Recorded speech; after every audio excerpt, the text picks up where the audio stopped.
నేనేమి బ్యాక్గ్రౌండ్ లేకుండా వచ్చాను.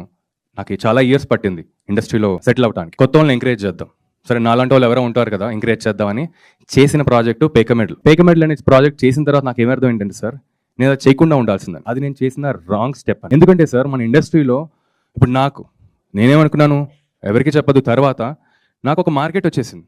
మార్కెట్ కాదు, నాకు ఒక సక్సెస్ వచ్చింది, నాకు ఫార్ములా తెలుసు, నేను చేసుకుంటూ వెళ్ళిపోవచ్చని. బట్ నాకేం అర్థమైందంటే మార్కెట్ అనేది ఇంపార్టెంట్.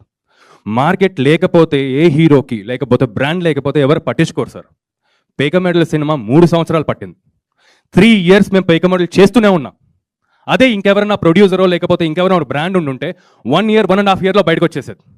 సో నా రిగ్రెట్ ఏంటంటే, నేను రాకేష్ వర్య ఒక బ్రాండ్ అయిన తర్వాతే కొత్త వాళ్ళతో చేస్తా, తప్పకుండా చేస్తా సార్. కొత్త వాళ్ళని ఎంకరేజ్ చేస్తా, ఎందుకంటే నేను కూడా ఆ బ్యాక్గ్రౌండ్ లేకుండా వచ్చాను కాబట్టి నేను ఎంకరేజ్ చేస్తా.